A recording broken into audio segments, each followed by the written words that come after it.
Welcome. I'm Andy Silber, founder of Fiat Veritas, a product development and project management consulting firm.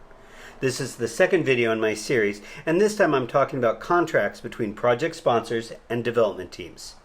Throughout this video, I'll be referring to adaptive project management, which is an approach that uses waterfall tools with an agile mindset to solve problems that have complexity and uncertainty, and is described in my first video, Adaptive Project Management, a project management paradigm for hardware development.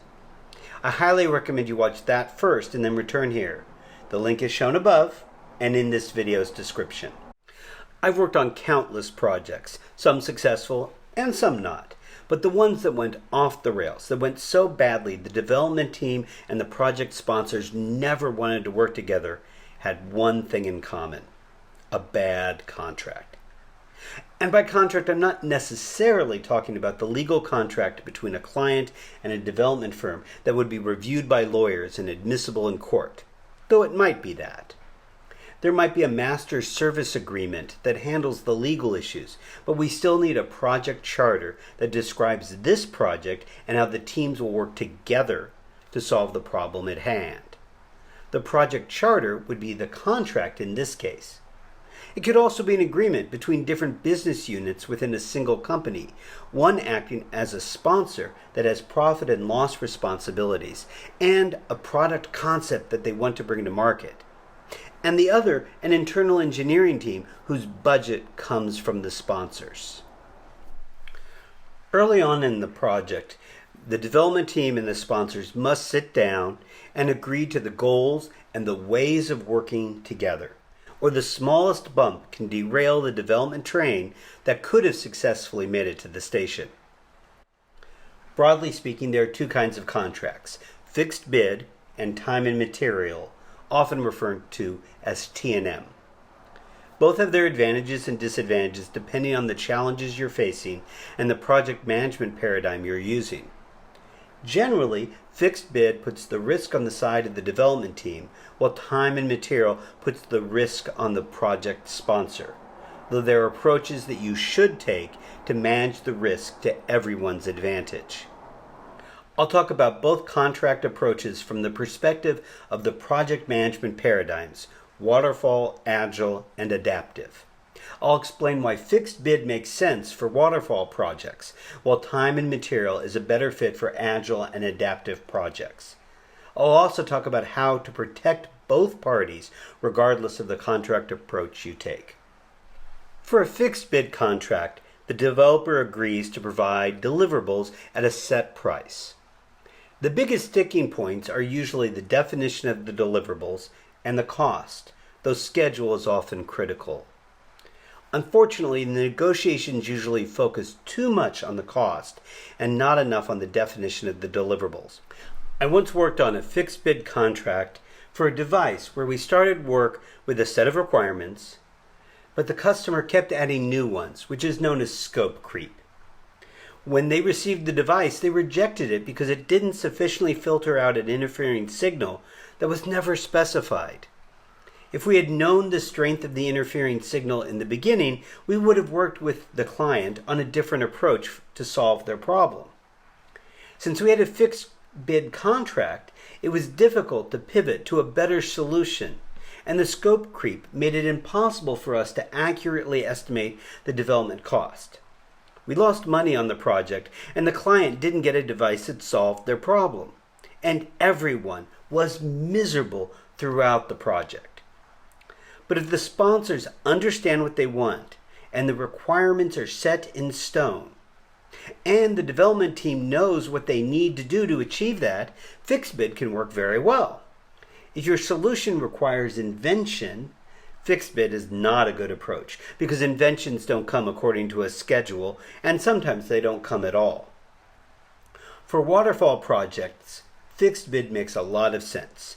The project sponsors have provided a complete list of requirements, and the development team has done the detailed planning needed to have a good estimate of what it's going to cost. So if the project is well suited to using the waterfall approach, it's well suited to fixed bid.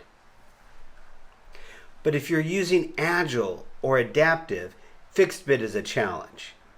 If you don't have a complete list of requirements at the start, then scope creep is likely. And how do you estimate the cost of a project that's not bounded? If you read the Agile Manifesto, especially the line, customer collaboration over contract negotiations, it's easy to imagine it was written by a bunch of software developers who were tired of writing amendments to contracts every week because the project sponsor thought of something to add, and it's only software, so it's easy to change.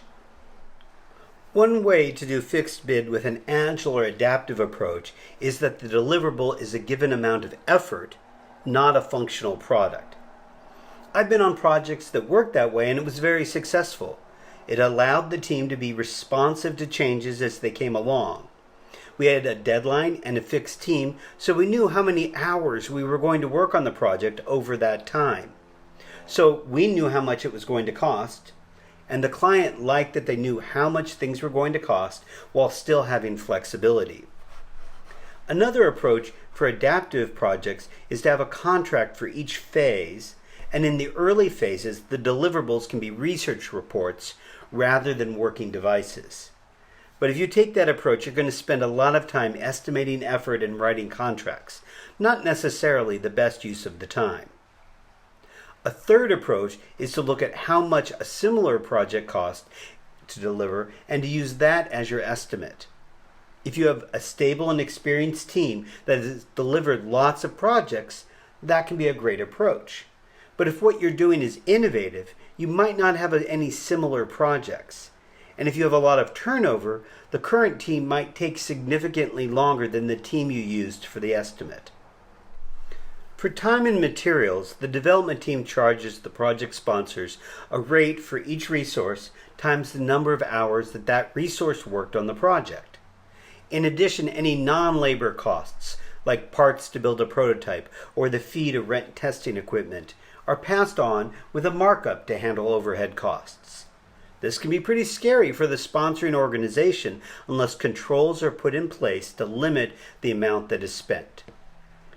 The easiest control is to limit the number of hours worked, in which case T&M looks pretty much the same as fixed bid. This can be a given number of hours per week or a not to exceed value for the contract. Extensions in duration and total contract value can be negotiated as needed. The advantage over fixed bid is that the lack of contractually agreed upon deliverables is more clear. This is often used for agile projects and is a good fit. Another approach is to have very good communication between the sponsor and the development team, which is a requirement for adaptive project management anyway. Whenever there's a change in the plan, the project sponsor approves the change. The contract should call out how the development team moves forward while the sponsor is reviewing the change in the plan. If the project is high priority and schedule is the most important thing, then the sponsor might want them to keep working full speed while the changes are being reviewed. For other projects where cost is more of a concern, the contract might say that work stops if the projected cost increases by some threshold. This should be stated in the contract. Time and material can be less expensive for the sponsor for two reasons. First, since the cost estimate for the fixed bid is binding, the development team is going to spend more effort on it, and that effort will need to be captured in the cost. Secondarily, if your estimate is accurate to 30%, then you're going to add 30% to the cost because you don't want to lose money on the project. I once worked on a project where we needed to take a product that we designed and update the firmware to do something it wasn't designed for. We had an idea on how to do it, but we knew it was not going to be easy and that there were many risks. This project was high priority for the client, at least that's what they told us, so we launched. Every week we found another bump in the road, communicated this to the sponsor along with a new cost estimate. But we learned later that none of the project sponsors were reading the status reports. We did finally solve the problem, but the client was unhappy about the increased costs. We pointed to the paper trail and the lack of responsiveness on their part. Both sides were unhappy, but if they had just read their emails and engaged as an adaptive project product owner should, everyone would have been happy with the result. Or we would have stopped work earlier and saved them money, but they wouldn't have had the product they wanted. The choice should have been theirs, but it wasn't since they didn't engage. All good contracts are win-win, and product development is no exception. The project sponsor is taking a risk that this product will be a success and they will reap significant rewards if they're correct. The development team should be taking little risk as their reward will be modest at best. It's important that the contract paradigm matches the needs of the project. Waterfall projects with their well-understood requirements and solutions do work well for fixed bid. But if your requirements or solution are unclear, then a fixed bid approach will be challenging. Agile and adaptive projects with their changing requirements and uncertain solutions are much better served by time and material. With a fixed bid contract, be certain to have well-defined deliverables and a fairly clear path to achieve them. Inventions don't happen according to a schedule, so if you're planning on getting a patent, I'd avoid a fixed bid approach. And fight scope creep at every step of the process. For time and materials, set guardrails like not to exceed or a set number of hours per week. When there are changes, make sure everyone is on the same page before moving forward. I know this all sounds pretty obvious, but you'd be amazed at how often I've seen contracts that were not fit for purpose. Organizations where the sales team sold fixed bid contracts and they only cared about the money, so the deliverables were poorly defined and there was no bottoms-up estimate on how much effort it would take to complete the terms of the contract. Or even worse, there was a bottoms-up estimate and they sold it for less than that. When a project went south, as they often did, the development team was blamed for poor implementation. I've seen development teams pressured to accept scope creep and then being criticized for being behind schedule. I was once told that I needed to create a highly accurate schedule, but was given no resources to estimate how long the technical tasks would take. That did not go well. If you have any examples where a bad contract led to grief, please share them in the comments. And if you're enjoying these videos, please like and subscribe so you'll be alerted when they come out. Please share this video with someone who you think could benefit from these insights. Maybe your sales team. Also, if you have a topic you'd like me to cover, please add that to the comments as well. Thanks very much.